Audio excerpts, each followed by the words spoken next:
आप ट्रेडिंग में कभी भी प्रॉफिटेबल नहीं बन पाओगे जब तक कि 4 पॉइंट ऐसे हैं जिन्हें आप अपने जीवन में यानी ट्रेडिंग लाइफ में नहीं उतारोगे, तब तक आप ट्रेडिंग में प्रॉफिटेबल नहीं बन पाओगे। आज की इस वीडियो में हम उन चारों पॉइंट के बारे में बात करेंगे जो अगर ट्रेडिंग में हमें प्रॉफिट करना है, यानी कि एट द मंथ हमें प्रॉफिट में रहना है, तो हमें किन चीज़ों को ध्यान रखना होता है और क्या क्या करना होता है तो हम प्रॉफिटेबल ट्रेडर बन पाते हैं। तो अगर आप मेरे चैनल पर नए हैं और आपने अभी तक वीडियो को लाइक नहीं किया है तो आप वीडियो को लाइक कर दीजिएगा वीडियो देखने के बाद, और चैनल को सब्सक्राइब नहीं किया तो चैनल को सब्सक्राइब कर लीजिए, जिससे कि आपको मेरे आने वाले वीडियो के थ्रू लर्निंग मिलते रहे और आप हमेशा कुछ ना कुछ सीखते रहो और ट्रेडिंग करते रहो। तो चलिए वीडियो को शुरू करते हैं बिना किसी देरी के। देखो, 4 ऐसे पॉइंट है जिसे आप ट्रेडिंग में अगर नहीं ध्यान रखोगे तो आप ट्रेडिंग में लॉन्ग टर्म में कितना भी दिन आपका दिन जो है वो बीतता जाएगा, आप प्रॉफिटेबल ट्रेडर नहीं बन पाओगे। वो 4 पॉइंट क्या है? सबसे पहला पॉइंट है ओवर ट्रेडिंग। सबसे पहला पॉइंट जो ट्रेडिंग में है वो ओवर ट्रेडिंग है। जब तक आप ओवर ट्रेडिंग को सही नहीं करोगे, अगर आप ओवर ट्रेडिंग करना बंद नहीं करोगे, आप कभी भी प्रॉफिट नहीं बन पाओगे, प्रॉफिटेबल नहीं बन पाओगे। सबसे पहला चीज के बारे में, अगर सबसे पहला पॉइंट के बारे में हम बात करेंगे तो वो है ओवर ट्रेडिंग। जी बिल्कुल सही सुना आपने, ये ओवर ट्रेडिंग जो है ये ट्रेडिंग में सबसे बड़ा दुश्मन है। ये पॉइंट नंबर 1 हुआ। ये ट्रेडिंग में जब तक आप कंट्रोल नहीं करोगे अपने ओवर ट्रेडिंग को, आप कभी भी ट्रेडिंग में प्रॉफिट नहीं कर पाओगे।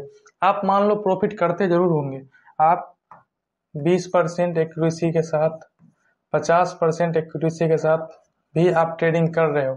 अगर आप मान लो 5 ट्रेड कर रहे हो, उसमें से आपका अगर 2 प्रॉफिटेबल ट्रेड अगर हो गया, फिर भी आप एट द एंड प्रॉफिट में हो सकते हो। बट कब? जब आप ओवर ट्रेडिंग को बंद करोगे तब। आपका मान लो अगर आप एक ट्रेड में 1500 रुपये का लॉस ले रहे हो, ठीक है, और उसके अगेंस्ट में आप 3000 रुपये का प्रॉफिट ले रहे हो, यानी कि आप 1:2 पे काम कर रहे हो। लेकिन आपका मान लो एक सप्ताह में आप 5 ट्रेडिंग सेशन होते हैं, ठीक है। अगर आप एक सप्ताह ट्रेड कर रहे हो यानी कि 7 दिन में 5 ट्रेडिंग सेशन होते हैं, इसमें आप 5 ट्रेड लिए, 5 दिन आपने ट्रेड लिया, उसमें से आपका 2 ट्रेड प्रॉफिट में गया, 3 ट्रेड जो है आपका वो लॉस में गया। फिर भी एट द एंड आप प्रॉफिट में हो सकते हो। कैसे हो सकते हो? अगर आपका यहाँ पे 3000 का प्रॉफिट होता है तो आप 6000 रुपये प्रॉफिट में निकलोगे एक सप्ताह के अंदर। आपने अगर 1500 रुपये का लॉस लिया है तो आप 4500 रुपये आपने लॉस किया है। अगर आपका 1500 रुपये भी इसमें बच रहा है तो वो आपके प्रॉफिट है एक सप्ताह में। इस बात को आपको ध्यान रखना होगा। आप क्या करते हैं जो ओवर ट्रेडिंग करते हैं, जैसे आप देख रहे हैं यहाँ पे मार्केट जो है साइडवेज हो रखा है, पूरी तरह से मार्केट जो है यहाँ पे साइडवेज हो रखा है, उसमें आप बार बार ट्रेड लेके अपना जो लॉस है वो इंक्रीज करते जाते हैं। आपका लॉस मान लो एक ही हुआ है, आपने पहला ट्रेड लिया 1500 रुपये का, आपका एसएल हिट हो गया, आपका एसएल हिट हो गया। उसके बाद आप क्या करते हो? मार्केट से लड़ाई करना स्टार्ट कर देते हो, नहीं एसएल तो हम लेंगे ही नहीं, हमें तो प्रॉफिट चाहिए। इन चीज़ों को जब तक आप सही नहीं करोगे आप प्रॉफिट में कभी नहीं हो पाओगे। सेकेंड चीज क्या है? सेकेंड चीज है इम्पेशेंस। सेकेंड क्या है? दूसरा चीज है इम्पेशेंस। आपके अंदर पेशेंस नहीं है। पेशेंस नहीं होने का क्या मतलब? अगर मार्केट इतना रेंज में घूम रहा है, ये रेंज कितना है? मान लो आप निफ्टी में ट्रेड कर रहे हो और ये रेंज मात्र 30 पॉइंट का रेंज है, और मार्केट पिछले 2 घंटे से, पिछले 2 आवर्स से इस रेंज में ही घूम रहा है, फिर भी आप क्या करते हो? Multiple trade. अगर ऊपर गया तो आपको लग रहा है अब इसको ऊपर निकाल के ऊपर अच्छा खासा ब्रेकआउट कर जाएगा, उस वजह से आप इस रेंज में आप क्या करते हो? मल्टीपल ट्रेड करते हो, जिससे आपका क्या होता है? ओवर ट्रेडिंग होता है। मतलब आपके अंदर पेशेंस नहीं है, उस वजह से आपका ओवर ट्रेडिंग होता है और एट द एंड आप लॉस में होते हो। तो आपको क्या करना है? जो अगर मार्केट इस रेंज में, इतना रेंज में अगर है, ये 50 पॉइंट का रेंज हो सकता है, 40 पॉइंट का रेंज हो सकता है, तो आपको देखना है जो क्या मैं इस रेंज में ट्रेड लूंगा, तो मेरा टारगेट जो है एसएल और टारगेट, मेरा 1500 रुपये का एसएल है और टारगेट जो है वो 3000 रुपये का है। तो क्या इस रेंज में मेरे ट्रेड लेने से टारगेट मेरा हिट हो पाएगा?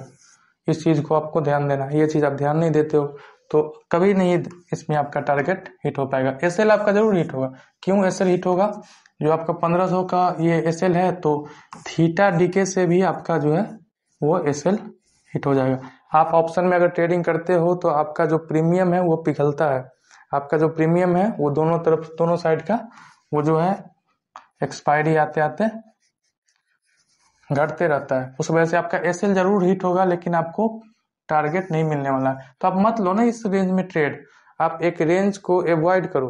क्या करो, अगर आपको उस टाइम ट्रेड नहीं करने है, अगर आपको लग रहा है जो हाँ इस रेंज में मेरा टारगेट नहीं हिट होने वाला है, तो आप एक काम कर सकते हो, आराम से अपने सेटअप को बंद करो, अपने सिस्टम को बंद करो और कहीं बाहर निकल जाओ, बाहर घूमने निकल जाओ, किसी दूसरे काम में इंगेज हो जाओ, कोई दूसरा काम करने लग जाओ। इस रेंज को जब जितना हो पाए उसको अवॉइड करो। और ऑप्शन ट्रेडिंग में आप जितना ओवर ट्रेडिंग या इस रेंज को साइडवेज मार्केट को अवॉइड करोगे आप उतना ही प्रॉफिट में रहोगे। एंड तीसरा चीज़ क्या है? Risk management. थर्ड अगर हम देखेंगे तो वो आ जाता है रिस्क मैनेजमेंट। आप रिस्क मैनेज करके भी अगर ट्रेड नहीं कर रहे हो फिर भी आप प्रॉफिट में नहीं आ पाओगे। कैसे नहीं आ पाओगे? अगर मान लो आपने एक ट्रेड लिया, उसमें 1500 का एसएल दिया, ठीक है, आपका एसएल प्री डिफाइन है 1500 का और आपका टारगेट जो है इसमें 3000 रुपये का प्री डिफाइन।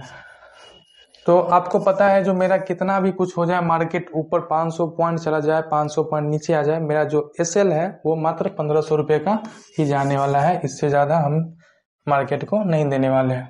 तो आप उस टाइम क्या होंगे? आप आराम से काम रहेंगे, शांत रहेंगे। लेकिन आप क्या करते हो, बहुत लोग तो एसएल लगाना ही छोड़ देते हैं। तो क्या होगा, मार्केट ऊपर जाएगा, फिर ऊपर सबका एसएल वगैरह हिट करके फिर मार्केट नीचे आएगा तो फिर मेरा जो ट्रेड है मेरे डायरेक्शन में जाके प्रॉफिट दे देगा। ऐसा नहीं होता है भाई। कभी कभी जो मार्केट है वो आपके उम्मीद से ज़्यादा ऊपर चली जाएगी, उसके बाद जो है आप उसे कट नहीं कर पाओगे। आप जो 1500 रुपये का एसएल लेने वाले थे उसके अगेंस्ट में आपका जो एसएल दिखाई देगा वो 7500 रुपये का दिखाई देगा। और जैसे ही ये 7500 का एसएल दिखाई देगा तो आपका जो कैपेसिटी है उससे 5x एसएल हो जाएगा। उसके बाद आप एसएल कट नहीं कर पाओगे और कट करोगे तो आपका 7500 रुपये का लॉस होगा। तो अगर 7500 में भी अगर आप कट नहीं कर रहे हो तो आपका एसएल जो है वो 10,000 दिखाई देगा।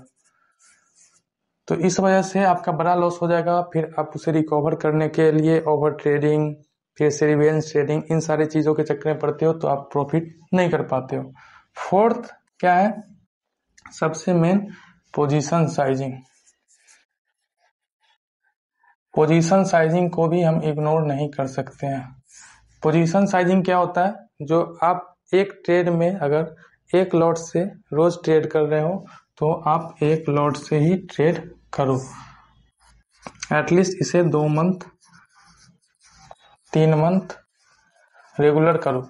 आप क्या करते हो, जो आज मैं एक लॉट से कर रहा हूँ कल हम उसे 3 लॉट 5 लॉट 10 लॉट ऐसे कर देते हो। अगर मान लो एक्सपायरी के दिन प्रीमियम का 75 रुपये 80 रुपये का प्रीमियम रहता है तो आपके कैपिटल अगर 15,000 रुपया है उसमें भी आपका 3 लॉट आराम से आ जाता है। तो आप क्या करते हो, जो तीन लॉट ले लेते हो। तो भाई मेरे, अगर आपका लॉस जो होगा वो 75 इंटू जितना प्रीमियम ऊपर नीचे होगा उतना 3 लॉट के अकॉर्डिंग इतना लॉस होगा ना। इस बात को आप भूल जाते हो। आप क्या करते हो, जो 3-4 दिन मेहनत करके एक लॉट से आपने अपना कैपिटल ग्रो किया और एक्सपायरी के दिन आप पोजीशन साइजिंग को इग्नोर कर देते हो। जो लगता है आज हीरो कर लेंगे, आज अच्छे प्रॉफिट हम कर लेंगे, उस बात को आप दिमाग में लेके चलते हो। जो हीरो करेंगे 20 का प्रीमियम 200 चला जाएगा, 25 का प्रीमियम 250 चला जाएगा। तो मेरा जो, अगर मैं एक लॉट से करता हूँ तो मेरा प्रॉफिट जो है वो थोड़ा ही होगा। इसके वजह से मैं 3 लॉट ले लेता हूँ। आप इस यहाँ पे ये चीज भूल रहे हो, जो एसएल जो आपका है, लॉस जो आपका है, वो लॉस भी तो इसी मल्टीप्लाई से होगा, इसी गुना से जो आपका लॉस है वो भी आपका ऐसा ही होने वाला है। अगर आपको 5,000 रुपये प्रॉफिट दिख रहा है तो आपको लॉस भी दिखना चाहिए। जो भाई, अगर मेरे साथ मेरे डायरेक्शन में अगर ट्रेड नहीं गया तो लॉस जो मेरा है वो 5,000 प्रॉफिट की जगह पे 10,000 लॉस भी हो सकता है, जिसे मैं एक्सेप्ट नहीं कर पाऊंगा। नेक्स्ट डे ट्रेड करने के लिए मेरे पास कैपिटल नहीं बचेगा। इस चीज़ों को आप इग्नोर कर लेते हो। तो पोजीशन साइजिंग जो है वो भी बहुत इम्पोर्टेंट है ट्रेडिंग के। इन 4 चीज़ों को जब तक आप ध्यान नहीं रखोगे तब तक आप ट्रेडिंग में अच्छे खासे प्रॉफिट नहीं कर पाओगे। क्या क्या ध्यान रखना है? सबसे पहला है ओवर ट्रेडिंग। दूसरा क्या है? इम्पेशेंस, यानी कि मार्केट में आपको डिसिप्लिन बना के रखना है, पेशेंस के साथ ट्रेड लेना है। तीसरा क्या है? Risk management. और चौथा क्या है? Position sizing.